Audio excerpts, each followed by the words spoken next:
এই ভিডিও মাধ্যমে আপনার তিনোটি বড় খবর রয়েছে সবগুড়িক গুরুত্বপূর্ণ রয়েছে। নির্বাচন পরে মিলিব চাষী এইসবু ফায়দা এবং জুন 1 তারিখর বদলিব এইসবু নিয়ম যা কি পকেট উপরে প্রভাব পড়ব। গোটিয়ে পরে গোটিয়ে সমস্ত খবর উপরে নজর পকাইবা।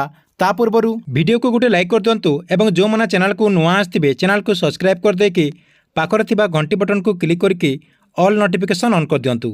प्रथम देखंतु जून 1 तारिख बदलिब यह सब नियम जहाद्वारा आपण पकेट उपरे प्रभाव पड़ब।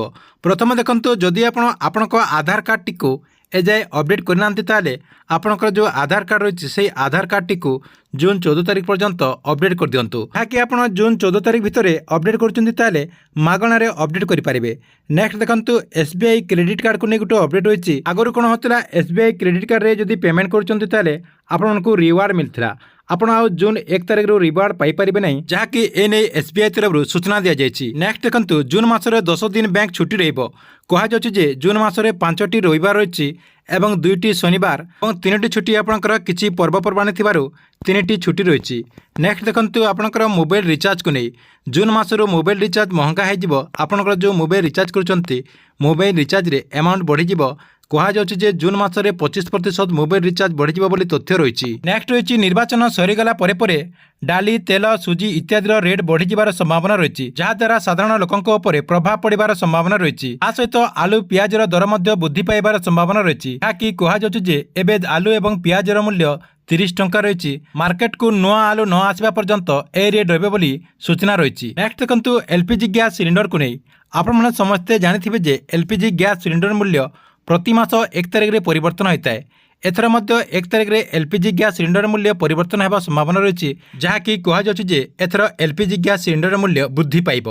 नेक्स्ट रही ड्राइविंग लाइसेंस को नहीं देखंतु जो मैंने ड्राइविंग लाइसेंस बनवाई चाहते से बहुत बड़ गोटे खुशी खबर रही।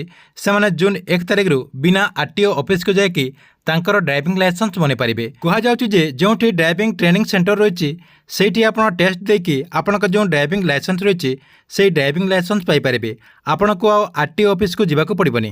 नेक्स्ट रही आपणकर आधार कार्ड और पान कार्ड लिंक को नहीं जो मैंने एपर्यंत आधार कार्ड सहित पान कार्ड टी लिंक करना से खूब शीघ्र आपणकर जो आधार कार्ड रही से आधार कार्ड टी पान कार्ड रे लिंक कर दिंतु नले आपको अधिक टिकस देवाक पड़ो। नेक्स्ट रही सुना और पेट्रोल मूल्य को नहीं देखंतु जून मास 1 तारिख सुना और पेट्रोल मूल्य कमिबार संभावना रही। 2 नंबर खबर देखंतु निर्वाचन पर मिलिब चाषी को यही सबू फायदा। ओडिशार मुख्यमंत्री नवीन पट्टनायक घोषणा करुछन्ति जे चाषी भाई मैंने सेमानकर झील बाहा करने समय राज्य सरकार पक्षर से बह निमंते 25,000 टंका पर्यंत सहायता राशि जोगाई दिजाई घोषणा करछन्ति। एथिसहित चाषी को बिना सुधरे 1.5 लाख टंका पर्यंत ऋण सहायता सरकार तरफ प्रदान कर मागणे बिजुली देवाई प्रतिश्रुति देइछन्ति।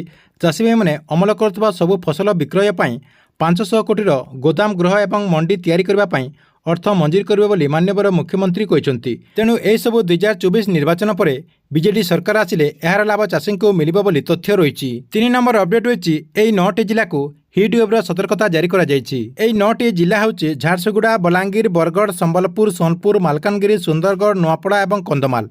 ठीक अच्छे ये आज दिन 3टी बड़ खबर। आपण वीडियो केमती लगिला कमेंट बॉक्स रे निश्चय गोटे कमेंट करंतु।